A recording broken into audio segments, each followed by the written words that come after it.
우리에게는 천대까지 은혜를 베푸시는 하나님의 계약이 있습니다. 십계명입니다.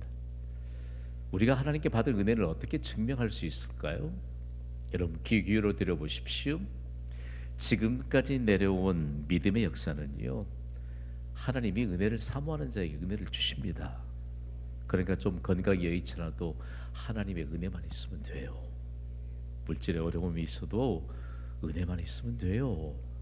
아무리 우리의 현실에 어려움이 있다 해도 하나님이 부어주시면 은혜만 있으면 돼요. 이 은혜를 어떻게 증명해낼까?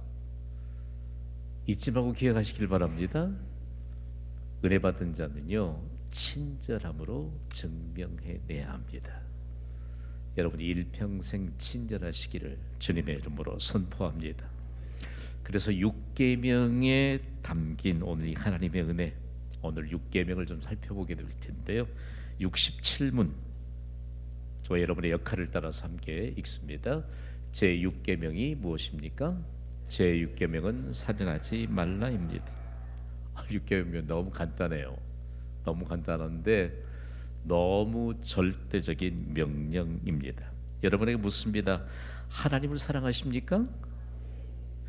또 영적인 사각지대가 되죠. 여러분 하나님을 사랑하십니까? 아니 하나님을 사랑하냐고 묻는데 목청을 돋워서도 우리가 아멘으로 화답해야죠. 여러분 하나님을 사랑하십니까?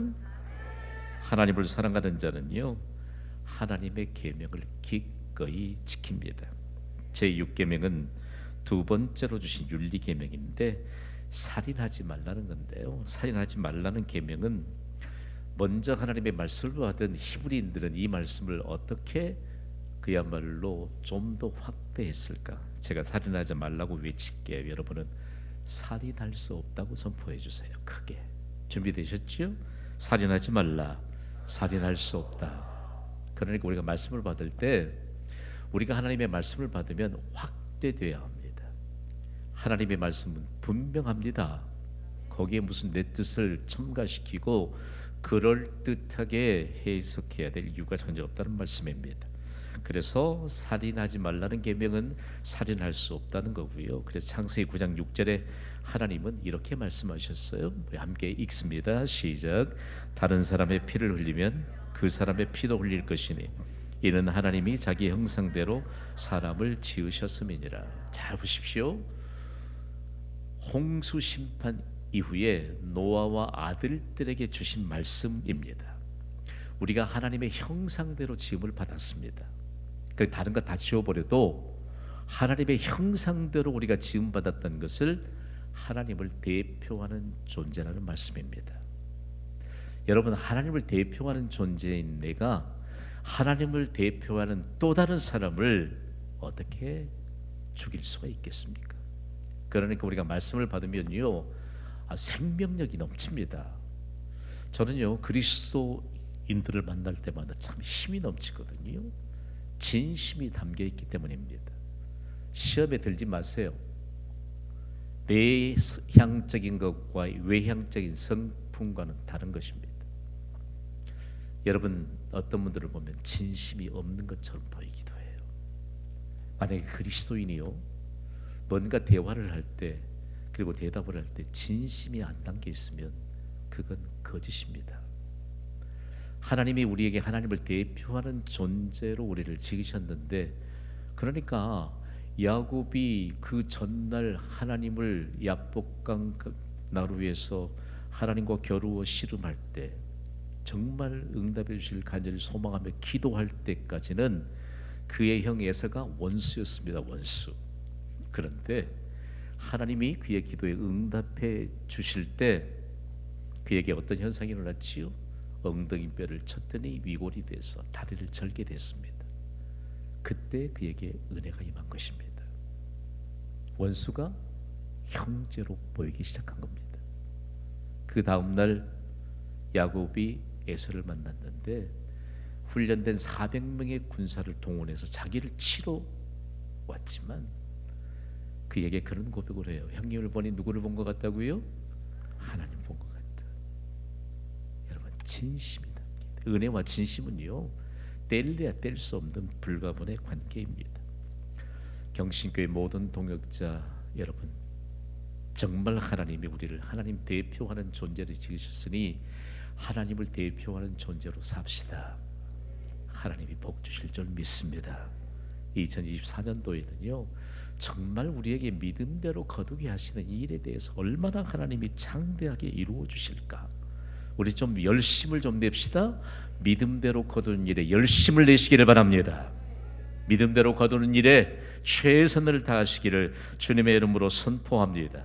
이 말씀을 노아의 아들들에게 노아와 함께 주시면서 홍수 심판 이후에도 하나님이 그들에게 은혜를 베푸시는 이 장엄한 현장 속에 하나님이 강조하셨던 것은 하나님이 자기 형상대로 사람을 지으셨다.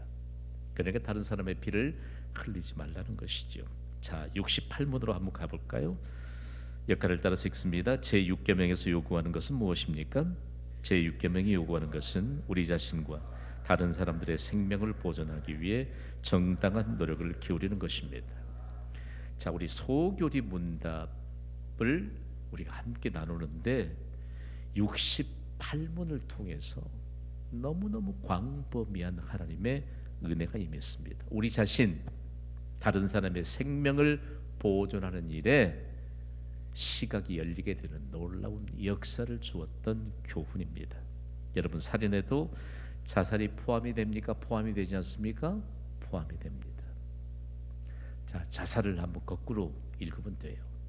자살, 살자, 살자.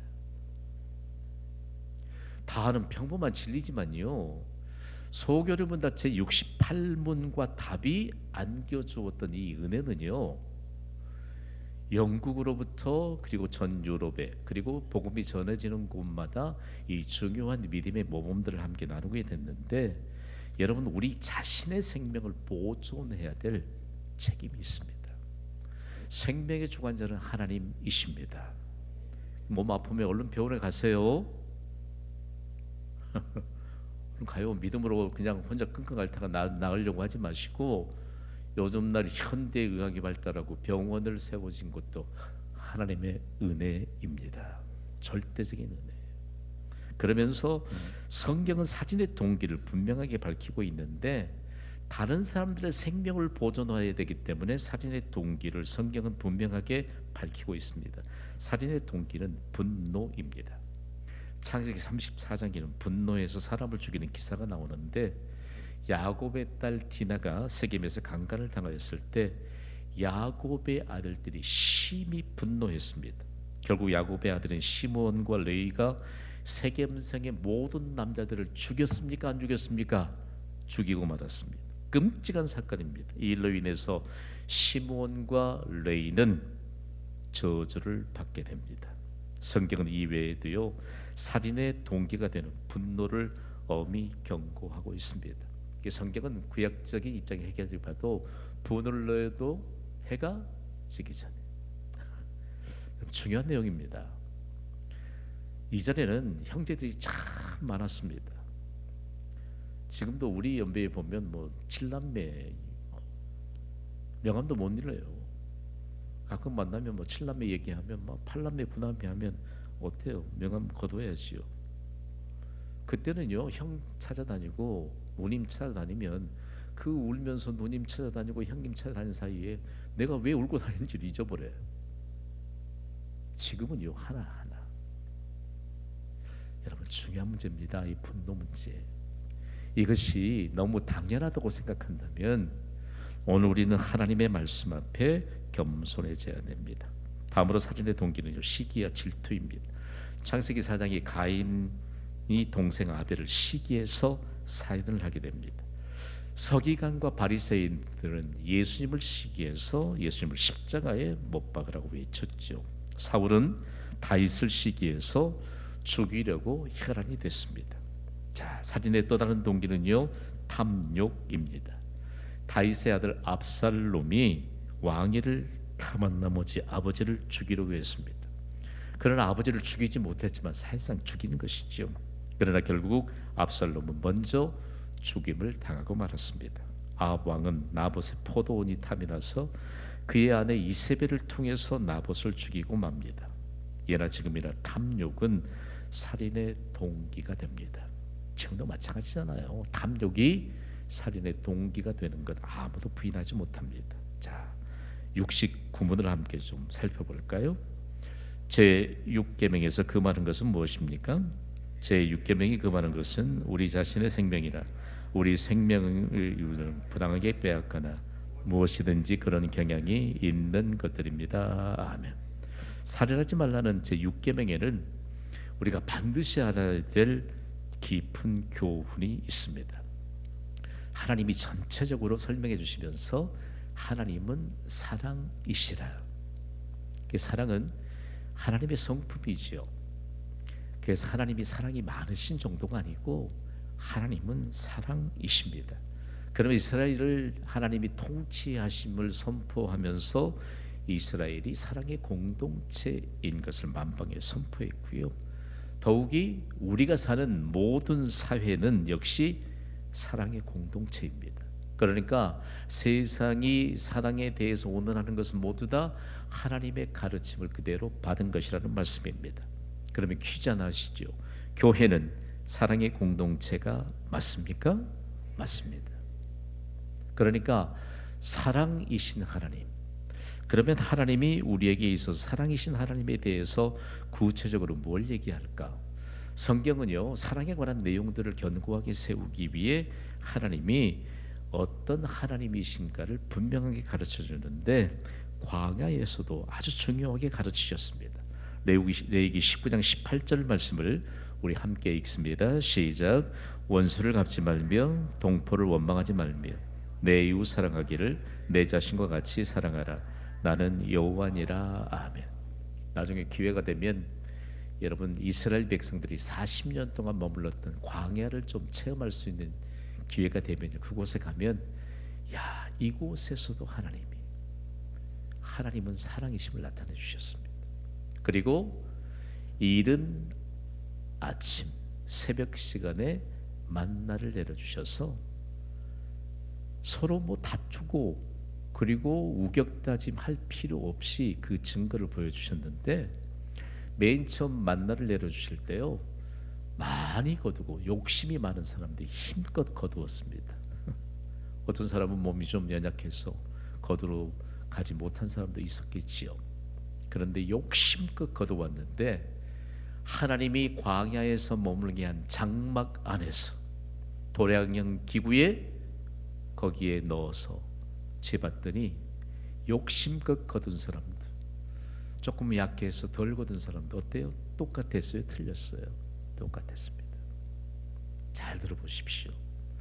하나님이요, 여러분 한번 교회를 잘못 이해하기 시작하면 우리가 시기하고 질투가 일어나기 십상입니다. 그러나 하나님은 믿은 대로 거두시게 하시는 사랑의 하나님이신 줄 믿습니다. 믿은 대로 거두게 하시는, 내가 할 수 없는 일들을 다른 동역자가 하면 박수를 보내주시기를 바랍니다. 그것이 우리가 해야 할 일이에요. 해야 할 일이에요. 그러나 내가 감당하는 그 믿음으로 하나님은 내 믿음대로 거두게 하시고 각각 자기가 일한 대로 상을 받게 하십니다. 이 사랑의 범주 안에 다 포함되어 있는 거예요. 누군가 여러분 아침에 일찍 만나를 거두러 가야 되는데 우리 교회 경신교회 동역적인 한 사람이 그냥 독감으로 누워있다. 그러면 거기에 그냥 나가는 사람 없잖아요. 긍휼의 마음이 있고, 그야말로 긍휼의 마음, 사랑의 마음, 함께하고 싶은 마음. 오늘 우리에게 있어서 구체적으로 이 세상이 그야말로 교회 안에 한번 침범하기 시작하면요, 교회는 정말 걷잡을 수 없는 세상과 함께 더불어 세상 풍조를 따라가게 마련인데요, 여기에 교회와 세상과의 구분이 없어지는 세속과의 물결에 출렁일 수 있는 위험성을 가지고 있다는 말씀입니다. 그러므로 여러분, 하나님이 우리에게 말씀하실 때 광야에서 가르치셨던 하나님, 광야에서는요, 어쩌면 우리에게 있어서 법도 없다, 법보다는 주먹이 먼저다, 이런 얼마든지 그런 환경 속에 있었던 광야에서도 하나님은 이 중요한 규범을 주셨습니다. 내 이웃 사랑하기를 내 자신과 같이 사랑하라. 나는 여호와이니라. 그런데 그 앞서 뭘 전제하고 있지요? 원수를 갚지 말며 동포를 원망하지 말며. 그런데 예수님은요, 그야말로 영원전부터 영원까지 계시는 이 하나님에 대한 실제이신 예수님이 산상수훈을 통해서 확대된 원수에 대한 가르침을 주셨습니다. 마태복음 5장 44절 말씀입니다. 우리 함께 읽습니다. 시작. 나는 너희에게 이르노니 너희 원수를 사랑하며 너희를 박해하는 자를 위하여 기도하라. 아멘.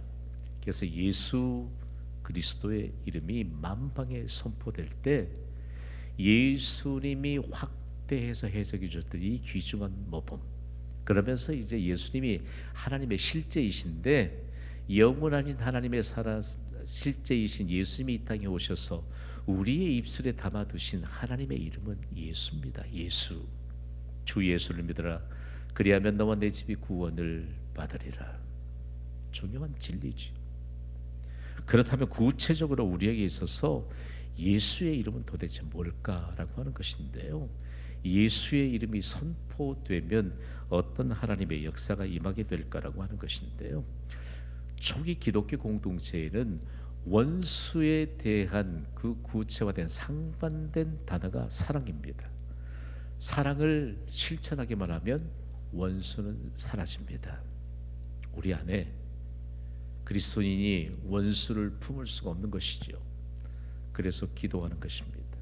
기도하면 이 원수 갚는 일은 우리에게 있는 것이 아니고 하나님께 있음을 분명하게 증거를 나타내 주시는 줄 믿습니다. 누군가의 마음속에 미움이 싹트거든 주님의 보좌 앞에서 엎드려 기도하십시오. 기도하면 하나님이 그 증거를 보여주십니다. 우리가 기도는 소홀히 하고 기도는 작게 하고 그러면서 우리의 생각을 자꾸만 키워가기 때문에 하나님의 말씀에 대한 역사들을 볼 수 있는 기회가 없어진다는 말씀입니다. 그러면서 예수님의 제자인 사도 요한은요, 이 사랑에 대해서 얼마나 중요한 것에 대한 내용을 바탕으로 증거했는지 모릅니다. 사랑의 사도였던 요한이 살인이라고 하는 것에 대해서 사랑의 결핍에 관한 내용들을 가지고 요한일서 3장 15절에 이렇게 증거했습니다. 우리 함께 읽습니다. 시작. 그 형제를 미워하는 자마다 살인하는 자니 살인하는 자마다 영생이 그 속에 거하지 아니하는 것을 너희가 아는 바다. 아멘. 형제를 미워하는 자마다 살인하는 자다. 미움과 사랑은 상반된 것입니다. 자, 두 주먹을 한번 앞에 놓으십시오. 왼쪽이 사랑이고 오른쪽이 미움이라고 생각했을 때 여러분은 어떤 걸 붙잡고 싶습니까? 사랑이죠. 우리가 하나 붙잡으면요, 상반된 건 소멸되는 줄 믿습니다. 이것이 구원받은 하나님의 백성들이 살아가면서 삶에서 실천하는 내용인데요, 미움은 사랑으로만 물리칠 수 있고요, 미움이 싹트고 있다면 기도해야 합니다. 그러면서 어떻게 하면 살인을 면할 수 있을까? 지금까지 지도원 역사 가운데 먼저 하나님의 말씀을 받았던 히브리인들에게는 참 지혜가 돋보입니다. 히브리인들이 사탄을 어떻게 가르쳤느냐? 한쪽 어깨인 천사가 앉아 있고 한쪽 어깨에는 수많은 사탄이 앉아 있는데, 만약에 세력을 따라서 우리가 생각한다면 사탄에게 눈을 돌리겠지만, 천사는 그야말로 우리가 천사의 이와 같은 내용을 통해서 사랑이라고 하는 중요한 내용을 함께 결부시키만 한다면 우리에게는 그 어떤 세상적인 힘이 빌려와도 이겨낼 수 있다라고 하는 사실들로 가르쳤습니다. 대단히 중요한 문제 하나, 물론 그들이 지혜에 관한 내용들을 트기 위해서 자손들에게 교훈을 할 때 이런 내용들을 가지고 교훈을 했습니다만, 어느 날 순박한 농부에게 사탄이 찾아왔습니다. 사탄이 이런 유혹을 던집니다. 두 가지도 아니고 세 가지 중에 하나만 선택하라는 겁니다. 잘 들어보십시오. 사탄이 아주 순박한 농부에게 세 가지 중에 하나만 선택하라고 제시합니다. 그런데요, 이 사탄의 말에 농부가 흥미를 갖기 시작합니다. 이것이 문제입니다. 여러분, 우리에게는 사탄의 이와 같은 유혹에 관심조차도 갖지 않게 되기를 바랍니다. 세 가지 중에 하나만 선택하라고 하니까 순박한 농부가 관심을 갖는데, 첫째, 자기 아내를 죽이라고 합니다. 고개를 흔들죠. 둘째, 아내를 때리라고 합니다. 그때도 고개를 흔듭니다. 셋째는 술에 흠뻑 취하라고 합니다. 그러니까 고개를 끄덕이면서 오케이, 그러면서 사탄의 제안을 받았습니다. 술에 흠뻑 취하고 난 농부가 분별력을 잃고 난 다음에 아무런 잘못이 없는 아내를 마구 때렸습니다. 아내가 막 소리를 지르니까 술에 취한 남편이 화가 나서 아내를 죽이고 맙니다. 누구든지 사탄에게 마음을 내주어서는 안 됩니다. 절대로 내주어서는 안 됩니다. 우리가 일상을 통해서도요, 세 가지 중에 하나만 선택하라고 한다니까요. 아니, 하나님은 말씀하시면서 하나님의 말씀에 아멘하고 순종하면 복이 임할 텐데, 사단은 여러 가지를 제시하면서 여러 가지 중에 하나만 선택하라고 해요. 중요한 내용입니다. 이와 같은 내용을 토대로 해서 구체적으로 바울은요, 유대인의 전통에 너무 깊이 깨우침을 받고 누구보다도 하나님의 율법에 대한 식견을 갖고 있었는데, 그의 잘못된 열심히 예수 그리스도를 핍박하고 예수 그리스도를 믿는 자들 핍박하고 교회를 핍박했던 중에 부활하신 예수를 만나고 난 이후에 이런 모든 내용들을 완전하게 지워버릴 수 있는 중요한 하나님의 감동을 그가 에베소 교회를 통해 에베소 5장 18절에 이렇게 총체적으로 증거합니다. 우리 함께 읽습니다. 시작. 술 취하지 말라, 이는 방탕한 것이니 오직 성령으로 충만함을 받으라. 아멘. 서로 다른 언어 번역본을 견주해서 보면 술 취함 대신에 성령 충만함을 받으라. 여러분, 술에 취하시겠습니까? 성령에 취하시겠습니까?